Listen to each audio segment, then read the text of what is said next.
Hello dear student, JEE main का probability का problem है, एक्सपेक्टेड वैल्यूज का प्रॉब्लम है, स्टैंडर्ड डेविएशन का प्रॉब्लम है। A random variable x takes values 0, 1, 2, 3 with probabilities 2a plus 1 by 30, 8a minus 1 by 30, 4a plus 1 by 30 and b respectively, where a and b belongs to real number. Let mu and sigma respectively be the mean and standard deviation of x such that sigma square plus b square equal to 2. Then find the value of a divided by b. मैं इसको solve कर देता हूं, but मैंने detail discussion एक अगले video में कर दिया, जहां पे अगर बहुत डीप में जाना हो ये सब होता कैसे तो उसको देख सकते हो। ठीक है ना। उसने बोला है कि कोई आउटकम्स है 0, 1, 2, उनकी प्रोबेबिलिटीज गिवन है। तो 0 आने की probability of outcome 0 is 2a plus 1 divided by 30. Probability of getting value 1 is 8a minus 1 divided by 30. And probability that outcome is 2 is this probability is 4a plus 1 divided by 30. एक probability हमें और दी है 3 के, तो probability that outcome is 3 is equal to b. एक बात तो हम लोग पहले ऑब्जर्व कर लेते हैं कि इनमें से कोई ना कोई एक तो आना है, तो कोई ना कोई एक आना है, और वैसे भी हमको ए बाई बी निकालना था, तो देरी ना करे मैं सीधे बोल सकता हूं कि sum of all the probabilities will be equal to 1, क्योंकि इनमें से एक तो आना ही आना है। ठीक, एक इक्वेशन हमें सीधे मिल जाएगी कि 2a plus 1 divided by 30 plus 8a minus 1 divided by 30 plus 4a plus 1 divided by 30 and p plus b, and this must be equal to 1. इसको पूरा 30 से मल्टीप्लाई कर देते हैं, तो 2a plus 1, 8a minus 1 plus 4a plus 1 और plus 30b, and that is equal to 30. Check कर लेते हैं कितने a's आ रहे हैं। 10 और 4 14a आ रहे हैं, 14a और प्लस 30b, और यहां से प्लस 1 और माइनस 1 कैंसिल हो गया, और ये वाला 1 राइट में ले जाते हैं, दिस विल बिकम 29. कैलकुलेशन में कोई प्रॉब्लम नहीं। एक इक्वेशन हमारे पास ये आ गई, this equation can have infinite many solutions.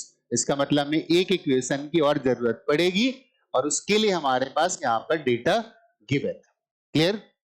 अब उसने क्या बोला है, sigma is the mean value and mu is the mean value and sigma is the standard deviation, और एक रिजल्ट उसने हमको दे दिया है कि स्टैंडर्ड डेविएशन का square plus mu square, and this is equal to 2. Standard deviation is nothing but the variance. ठीक है ना, ये तो वेरिएंस है ना, और वेरिएंस को क्या लिख सकते हैं, वेरिएंस को हम ऐसे लिख सकते हैं कि वेरिएंस है क्या, सिग्मा स्क्वायर इज वेरिएंस, और वेरिएंस है क्या,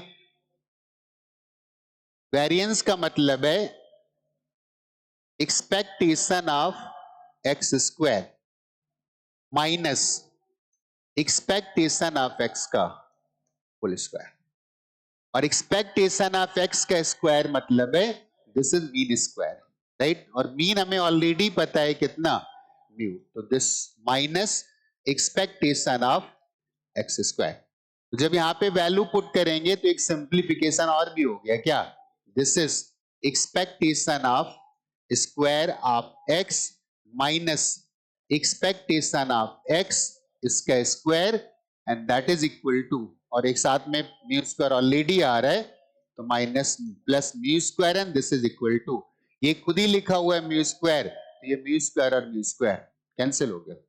हमारे पास फाइनली रिजल्ट आ गया एक्स स्क्वायर का expectation, and that is equal to 2. Clear. अब उसने क्या बोला, आउटकम्स आर 0, 1, 2 एंड 3, तो इसकी अपनी कोई प्रोबेबिलिटी है, उसको हमने 1 बोल दिया है, और इसकी प्रोबेबिलिटी को बोल दिया है P2, तो अगर इसका स्क्वायर करेंगे तो 0 आएगा, इसका करेंगे तो 1 आएगा, इसका करेंगे तो 4 आएगा, इसका करेंगे तो 9 आएगा। प्रोबेबिलिटीज पे कोई भी फर्क पड़ने वाला नहीं है। तो प्रोबेबिलिटीज पे अगर कोई फर्क पड़ने वाला नहीं है तो इस वैल्यू को हम लिख सकते हैं क्या, आउटकम कितना था, आउटकम था पहला वाला 0, ठीक है ना, और उसका स्क्वायर कर देंगे और उसकी प्रोबेबिलिटी थी that was P X is equal to 0। इसके बाद दूसरे आउटकम की वैल्यू 1 थी, उसका स्क्वायर कर देंगे तो 1 स्क्वायर और उसकी प्रोबेबिलिटी एक्स पी एक्स 1। इसके बाद थर्ड कर देंगे तो थर्ड आउटकम कितना था, दैट वाज 2, 2 का स्क्वायर और इनटू उसकी अकर करने की प्रोबेबिलिटी, और फिर हम क्या करेंगे, थर्ड आउटकम था 3, उसका स्क्वायर कर देंगे और उसके अकर करने की प्रोबेबिलिटी जो भी होगी, and this total value will be equal to 2। हमें सारा डेटा गिवन है, हमें सारा डेटा गिवन है, तो वो सारी वैल्यूज यहां पे पुट कर देते हैं। आउटकम कितना था, 0 का स्क्वायर 0 आ गया, और 0 आने की प्रोबेबिलिटी चेक कर लेते हैं क्वेश्चन में, that probability was 2a + 1 divided by 30, तो 0 into 2a + 1 डिवाइडेड बाय 30। अगला आउटकम था 1, उसका स्क्वायर करेंगे तो 1 आएगा, और 1 आने की प्रोबेबिलिटी कितनी थी, 1 आने की प्रोबेबिलिटी थी 8a - 1 डिवाइडेड बाय 30, तो this is 8a - 1 divided by 30। अगला आउटकम क्या था, दैट वाज 2, 2 का स्क्वायर क्या आएगा, 4 आएगा, और 4 आने की probability that is I think 4a + 1 divided by 30, 4a + 1 divided by 30। Next outcome था 3, तो 3 का स्क्वायर 9, और 3 के अकर करने की प्रोबेबिलिटी उसने हमको दिया था, एंड दैट वाज b, तो multiplied by its probability b, and this value is, हमने कैलकुलेट किया उस कंडीशन से, this value is equal to 2, this is equal to 2। इसको पूरा ये वाला टर्म तो पूरा ही पूरा 0 हो गया, इसको पूरा 30 से मल्टीप्लाई करते हैं तो क्या आएगा, 8a - 1 प्लस 16a + 4, और 30 से मल्टीप्लाई करेंगे तो ये कितना आएगा, 270b, and that is equal to 60। 8a + 16a how much, 24a, और ये -1 + 4 3, यहां पर बचा 270b, और ये +3 उधर जाएगा तो माइनस हो जाएगा, एंड दैट विल बी 57। -1 + 4 3 आ गया, 3 उधर गया, दैट इज इक्वल टू 57। अब इसमें कुछ कैंसिलेशन हो रहा है तो कर सकते हैं, 3 से डिवाइड कर देते हैं, तो 3 से डिवाइड करते हैं तो ये 8 आ जाएगा, ये 9 आएगा, और ये 19 आ गया, ठीक है ना। दिस इज 8a प्लस ये 90 आएगा plus 90b, and that is equal to 90।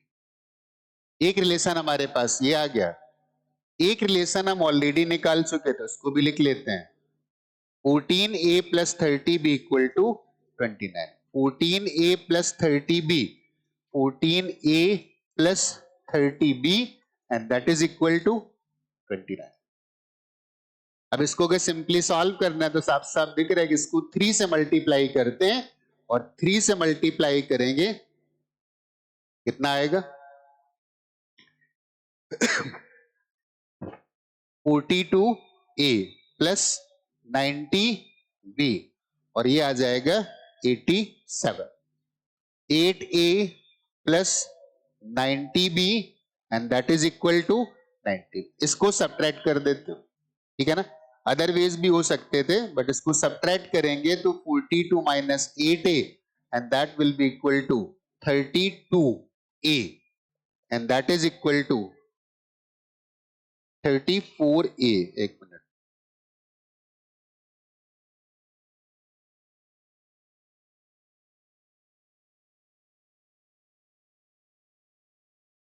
This will be 34a, और इसमें इसको सब्ट्रैक्ट करेंगे तो दिस विल बी 68। कुछ कैंसिल कर देते हैं, this is 17, and this is 34। ये तो सीधे से डबल लिखा हुआ था, तो ए की वैल्यू मिल गई कितना 2, और ए की वैल्यू अगर 2 मिल गई यहां पे पुट कर देते हैं तो 90b is equal to 19 minus 16 and 19 minus 16 is 3, तो b की वैल्यू आ गई 1/30।